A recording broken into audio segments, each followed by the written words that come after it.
මෙන්න මේ පාට තමයි ඕගොල්ලෝ ගන්න ඕනේ. දැන් අද මම ඕගොල්ලොත් එක්ක පොඩි රහසක් ෂෙයා කරනවා.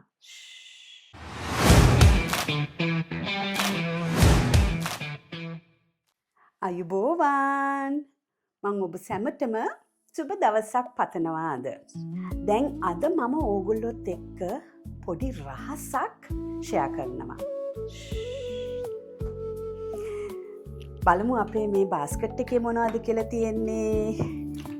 මේ කූඩේ ගොඩක් දේවල් තියෙනවා. ඇහෙනවද සද්දේ? අපි බලමු මොනවද කියලා මේ භාජන වල තියෙන්නේ. මේ පොඩි ජාස් තියෙනවා මේක ඇතුලේ. ඊට ඉස්සෙල්ලා මම ඔයගලන්ට කියන්න කැමතියි මේ පොඩි රහස ලංකාවේ සාමාන්‍ය මම හැමතිස්සෙම මම හදනකොට මේ වෑංජන හදනකොට මම ඔයගලන්ට කියනවා මම භාවිතා කරනවායි කියලා මේ මගේ ස්පෙෂල් කරි පවුඩර් එක. මේක ඇත්තටම අපේ ෆැමිලි එකේ පරම්පරාවක් ගානේ ඉඳලම ආපු එකක්. මේක අම්මා මාත් එක්ක ෂෙයා කරපු එකක්. මේක හදන්නේ හාල් වලින්. හාල් පොල් බැදුම් කියලා තියෙන්නේ. ඉතින් අපි සාමාන්‍යයෙන් කියවම හාල් පොල් බැදුම කියලා එකට මම කියන්නේ දෙකයිනේ. ඒ වුණාට මේකේ දෙකට වඩා දේවල් මම ඇතුළට දානවා. ඒ මොනවද දන්නවද? මම අද ඔයගොල්ලොත් එක්ක මේක ෂෙයා කරනවා. ඉතින් අනිත් සැරේ ඕගොල්ලෝ ඕගලන්ගේ හාල් පොල් බැදුම හදනකොට මේ විදිහට හදලා මට කියන්නකො කොහොමද කියලා ආවේ.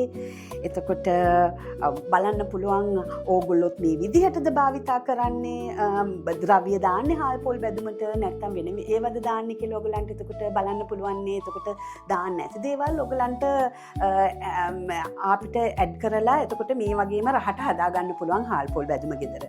හරිම ලේසි මේක. මොකද ගොඩක් ව්‍යංජන වලට මම මේ හාල් පොල් බැදුම භාවිතා කරනවා.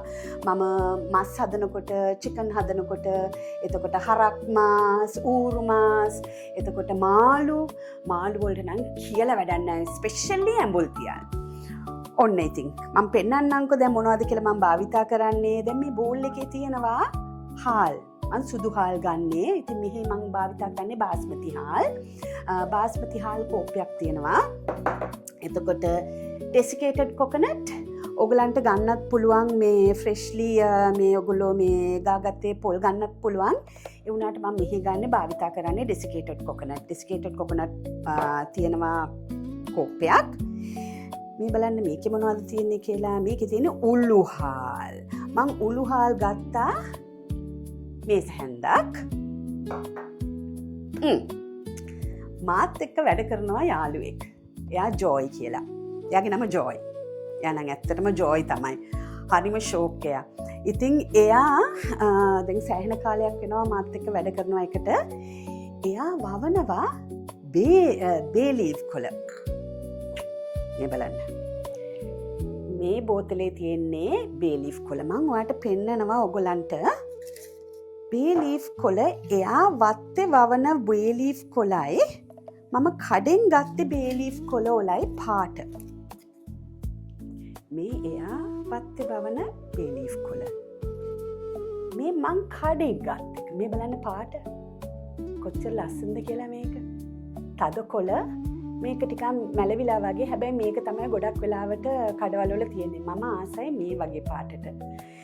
ඉතින් මම බේ ලීෆ් කොළ ගන්නවා. ඒ වගේ මම ඔයගලන්ට ආසයි පෙන්නන්න බේ ලීෆ් පැල වගේක්. මම එදා කඩේ ගිය වෙලාවේදී මම මේවා දැක්කා.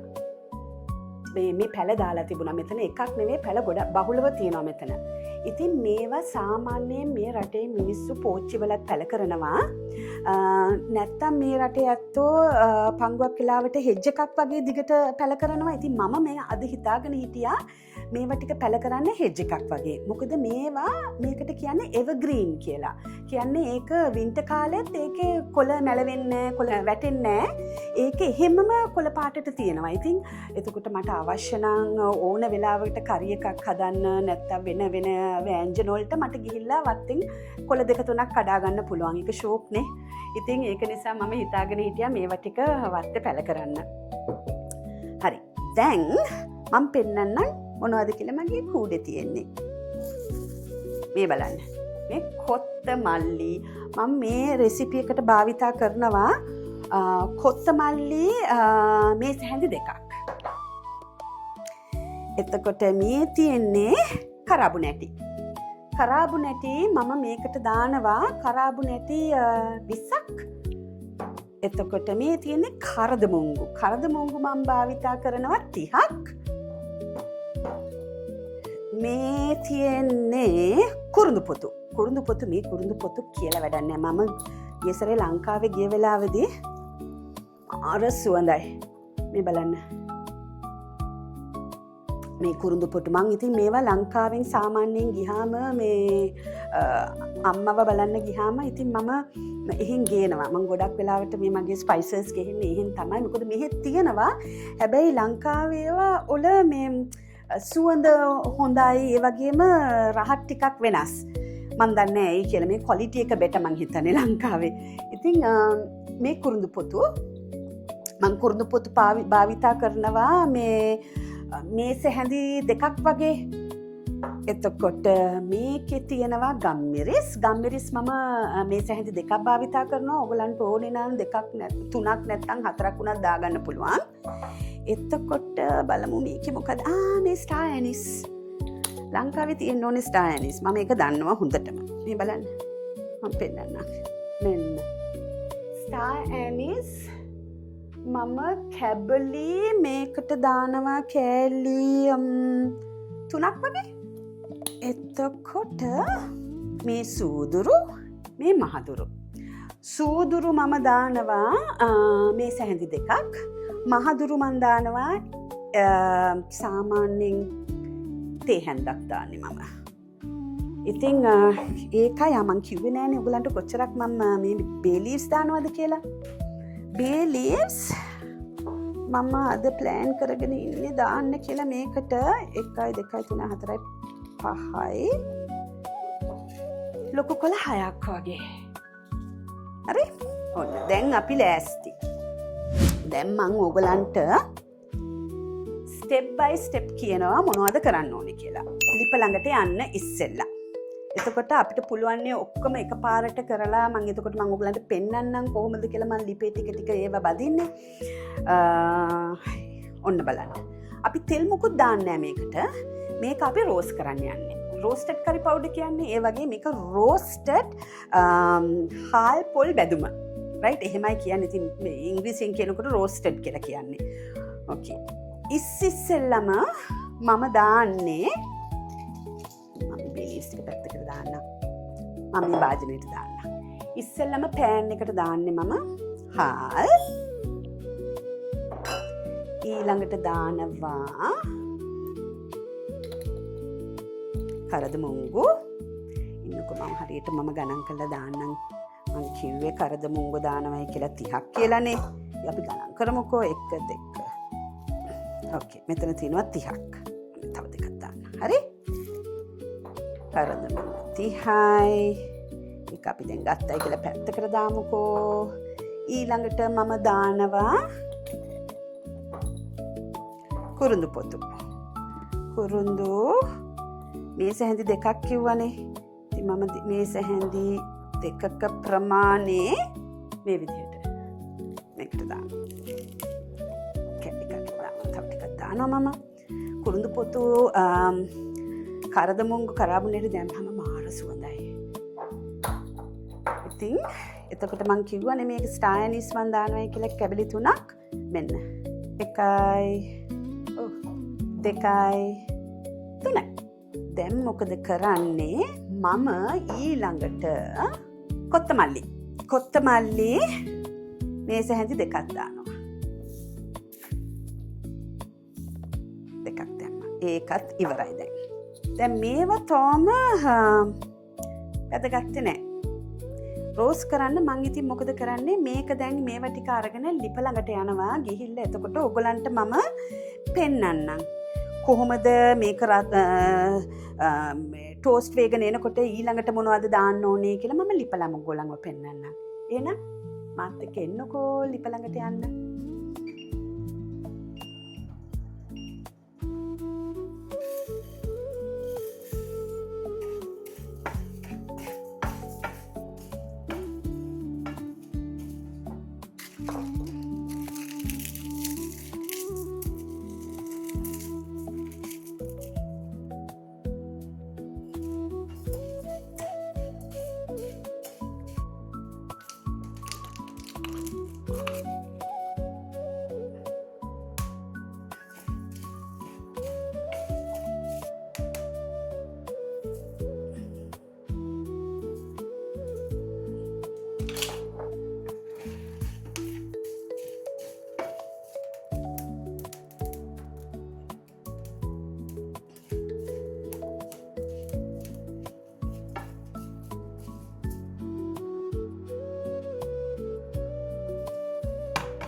මෙන්න බලන්න මේක.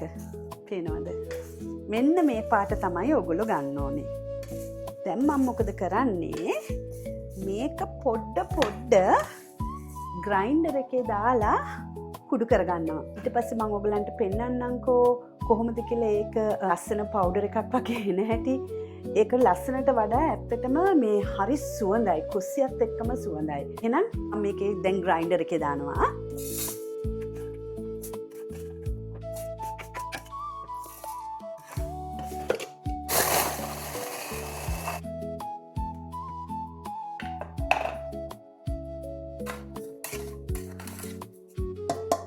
මේ බලන්න මේක ෂෝක් නේද කියලා. හරිම සුවඳයි. දැන් මම මේක මේ බෝල් එකට දාලා ටිකක් නිවෙනකම් තියාගන්නවා. ඊට පස්සේ නිවුනහම මම තව ටිකක් තරමක් ලොකු භාජනයකට දාලා ඊට පස්සේ මම ෆ්‍රිජ් එකේ තියනවා.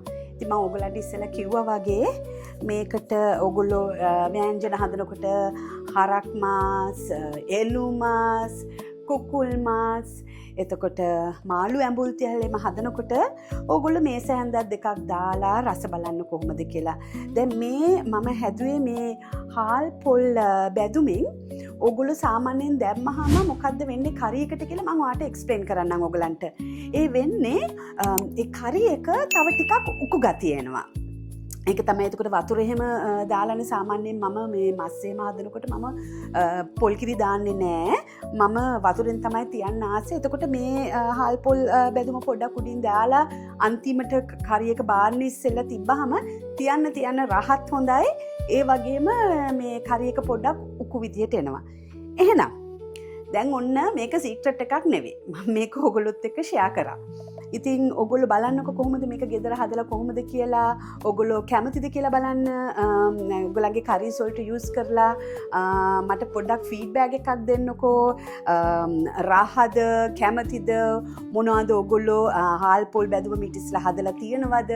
ඒකට මම මේ භාවිතා කරපු දේවල් මන්ද භාවිතා කරේ නැත්නම් ඔයගොල්ලෝ ඒක ටිකක් තව ඉම්ප්‍රූව් කරන්න මම ඔයගොල්ලන්ට දීපු සීක්‍රට්ස් වලින් ටිකක් තවත් දාලා ඔයගොල්ලෝ කොහොමද කියලා මේ මම හදපු විදිහට හදලා බලන්නකො කොහොම හරි මම කියන්නේ මේක try කරන්න කියලා. මේක හරිම රහයි එක එක ව්‍යංජන වලට දැම්මහම.